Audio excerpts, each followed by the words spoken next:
नाज़रीन, reality facts की documentary series में खुशामदीद। दोस्तों, अल्लाह की इतनी बड़ी कायनात में ये एक छोटा सा प्लेनेट है। यहाँ पर हम इंसान रहते हैं। साइंसदान अल्लाह की इस अजीम कायनात के राजों के बारे में जानने की कोशिश कर रहे हैं, लेकिन वो अपनी जमीन के बारे में अभी तक अच्छी तरह नहीं जान पाए। हमारी जमीन के पास एक मोटा एटमॉस्फेयर है, जिसकी वजह से हम इंसान इस जमीन पर जिंदगी गुजार रहे हैं। इस एटमॉस्फेयर से बारिश होती है और इसी में हम सांस लेते, और यही एटमॉस्फेयर हमें सूरज से आने वाली खतरनाक किरणों से बचाता है। यानी ये हमारे लिए बहुत ज्यादा कीमती है। जिस तरह हमारा एटमॉस्फेयर हमारे लिए कीमती है, उसी तरह जमीन का अंदरूनी हिस्सा भी हम इंसानों के लिए बहुत ज्यादा कीमती है, जिसकी मुख्तलिफ लेयर्स हैं, और जिस सतह पर हम चलते हैं उसे क्रस्ट कहते हैं, जो 50 किलोमीटर नीचे तक फैली हुई है। इसी के बारे में मजीद जानने के लिए साइंसदानों ने जमीन में एक गड्ढा खोदना शुरू किया। जब ये 12,260 मीटर तक नीचे पहुंचे, तब उन्होंने ऐसी आवाजें रिकॉर्ड की जिन्हें सुनकर सभी साइंसदान खौफजदा हो गए और उन्होंने फौरी तौर पर काम बंद कर दिया। आखिर ये आवाजें कैसी थीं? क्या साइंसदान जहन्नुम के दरवाजे तक पहुंच गए थे? नाज़रीन, रियलिटी फैक्ट्स की डॉक्यूमेंट्री सीरीज में खुशामदीद। आगे बढ़ने से पहले हमारे चैनल को सब्सक्राइब कर लें और YouTube पर हमेशा हमारी डॉक्यूमेंट्रीज देखने के लिए रियलिटी फैक्ट्स सर्च किया करें। नाज़रीन, 1940 में जमीन की टेक्टोनिक प्लेट्स के बारे में जानने के लिए ड्रिलिंग का काम शुरू हुआ। इस प्रोजेक्ट में उनका मकसद ऐसा गड्ढा खोदना था जो जितना मुमकिन हो सके गहरा हो, जिससे वो जमीन की क्रस्ट की अच्छी तरह से स्टडी कर सकें। इसीलिए उन्होंने 15,000 मीटर की गहराई का टारगेट रखा और 24 मई 1970 तक 12,260 मीटर तक गहरा गड्ढा खोद दिया गया, जो इस दुनिया का सबसे बड़ा गड्ढा था, जिसे सुपर डीप होल कहा जाता है।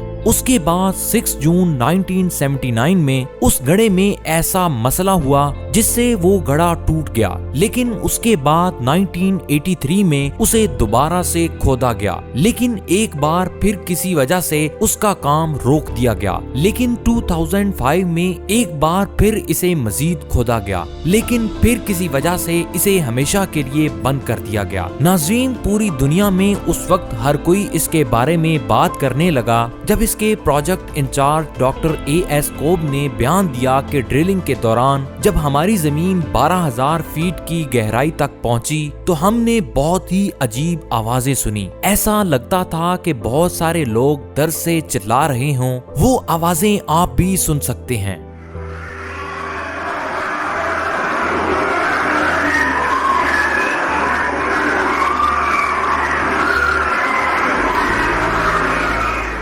Doctor A.S. कोब ने बयान दिया कि इन आवाजों को सुनने के बाद हम बहुत ज्यादा खौफजदा हो गए। इसके अलावा वहाँ पर हमने बहुत ही हैरानकुन चीजों को नोटिस किया। यहाँ का टेम्परेचर 180 डिग्री सेल्सियस था, जो बहुत ज्यादा टेम्परेचर है, और इस टेम्परेचर में तमाम इलेक्ट्रॉनिक्स बर्फ की तरह पिघल रहे थे, और पत्थरों की डेंसिटी इतनी ज्यादा थी कि वहाँ पर काम करना बहुत मुश्किल हो रहा था। नाज़रीन, और आप ये जानकर और भी हैरान हो जाएंगे कि इतने ज्यादा टेम्परेचर में साइंसदानों ने वहाँ पर पानी को दरियाफ्त किया, जो वाकई में बहुत अजीब बात थी, क्योंकि इतने टेम्परेचर पर पानी बुखारात बनकर उड़ जाता है, लेकिन वहाँ का पानी उस जगह की चट्टानों की वजह से बनने वाला पानी था, और वहाँ पर साइंसदानों ने माइक्रो लाइफ को ढूंढा था, जो वाकई में हैरानकुन बात थी, क्योंकि इतने टेम्परेचर पर कोई भी जानदार चीज जिंदा नहीं रह सकती। लेकिन जब उन पर मजीद स्टडी की गई और पता चला कि माइक्रो ऑर्गेनिज्म इसी दर्जे हरारत पर जिंदा रहती है। इसके बाद वहाँ पर हाइड्रोजन, हीलियम और कार्बन डाइऑक्साइड गैसेस दरियाफ्त हुई, जो फजाई गैसेस हैं और जमीन की गहराई में उनका मौजूद होना नामुमकिन था। इसके अलावा वहाँ पर ब्लैक स्टोन्स यानी काले पत्थर दरियाफ्त हुए, जिनका इतनी गहराई से मिलना नामुमकिन था। वहाँ की तेज दर्जे हरारत की वजह से काम को रोक दिया गया। लेकिन नाजरीन, अगर बात की जाए उन आवाजों की, तो कई लोगों का कहना है कि वहाँ पर जहन्नुम के किसी हिस्से में गुनाहगार लोगों की आवाजें हैं। جو درد کی وجہ سے چیخ رہے ہیں، یہ بات کتنی سچ ہے اس کے بارے میں کچھ بھی نہیں کہا جا سکتا، کیونکہ جہنم کہاں ہے اس کے بارے میں صرف اور صرف اللہ کی ذات کو پتا ہے، نہ کہ ہم انسانوں کو۔ آپ کو کیا لگتا ہے نیچے کمنٹ کر کے ضرور بتائیے گا۔ ناظرین، ہماری اسی طرح کی ویڈیوز دیکھنے کے لیے ریئلٹی فیکٹس کو سبسکرائب کیجئے اور اوپر دو نظر آنے والی ویڈیوز کو ضرور دیکھیے گا۔ ملیں گے ایک نئی ویڈیو میں، تب تک کے لیے اپنا اور اپنے پیاروں کا ڈھیر سارا خیال رکھیے گا۔